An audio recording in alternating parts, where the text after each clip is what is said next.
তিন দিক সীমান্ত বেষ্টিত হওয়ার ফলে দক্ষিণ দিনাজপুর জেলার বেশিরভাগই সীমান্তবর্তী গ্রামে আর্থিক এবং সামাজিক দিক থেকে অনেকটাই পিছিয়ে।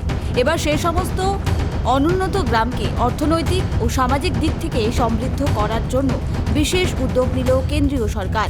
দক্ষিণ দিনাজপুর জেলার আপাতত ৬৬টি গ্রামকে ভাইব্রেন্ট ভিলেজ হিসেবে গড়ে তোলা হবে।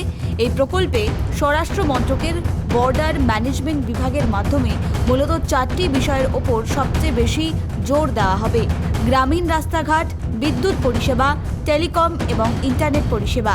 এছাড়া স্বাস্থ্য, শিক্ষা, আধুনিক কৃষি ব্যবস্থা এবং পশুপালনের মতো একাধিক সরকারি প্রকল্পের সুবিধেও সরাসরি পৌঁছে দেওয়া হবে গ্রামবাসীদের কাছে। শুধু পরিকাঠামো নয়, গ্রামের সাধারণ মানুষের জন্য তৈরি করা হবে স্থায়ী কর্মসংস্থানের সুযোগও। গ্রাম হচ্ছে মোল্লাপাড়া, গ্রামের নাম বর্ডার সংলগ্ন গ্রাম।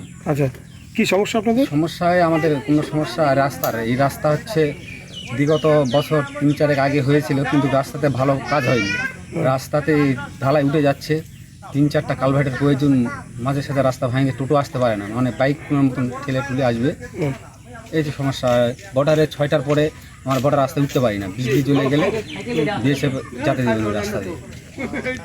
স্বাস্থ্য অবস্থা কেমন রয়েছে আপনাদের? স্বাস্থ্য অবস্থা খুব একটা ভালো নাই। কেন্দ্রীয় স্বরাষ্ট্র মন্ত্রক সূত্রে খবর, এই প্রকল্পের আওতাধীন প্রতিটি গ্রামের উন্নয়নের জন্য প্রায় 3 কোটি টাকা বরাদ্দ করা হতে পারে। জেলা প্রশাসনের তরফে ইতিমধ্যেই প্রতিটি গ্রামের জন্য আলাদা আলাদা অ্যাকশন প্ল্যান তৈরি করে কেন্দ্রের কাছে বরাদ্দের দাবি জানানোর প্রক্রিয়া শুরু হয়েছে। 3 কোটি টাকা গ্রাম ডেভেলপমেন্টের জন্য সরকার করেছে। এই টাকা যদি এখানে যদি গ্রামগঞ্জে যদি করা যায় তাহলে অনেক কিছু উন্নয়ন করা যাবে। রাস্তাঘাট গ্রামগঞ্জের অনেকেরই অসুবিধা, স্কুল থেকে শুরু করে রাস্তার জল সব কটাই এতদিন ধরে আমাদের পায়নি, এরা পায়নি।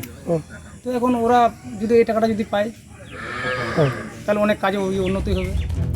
গোটা রাজ্যের মধ্যে কোচবিহারের পর দক্ষিণ দিনাজপুর জেলাতে দ্বিতীয় সর্বোচ্চ ভাইব্রেন্ট ভিলেজ হিসেবে গড়ে তোলা হচ্ছে।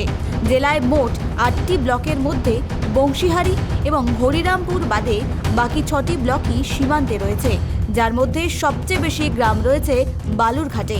বালুরঘাট ব্লকের 18টি গ্রাম, গঙ্গারামপুর ব্লকে 3টে গ্রাম, হিলি ব্লকে 17টি গ্রাম, কুমারগঞ্জ ব্লকে 8টি গ্রাম, কুসুমন্ডি ব্লকে 3টি গ্রাম, তপন ব্লকের 17টি গ্রামকে ভাইব্রেন্ট ভিলেজের আওতায় আনা হবে।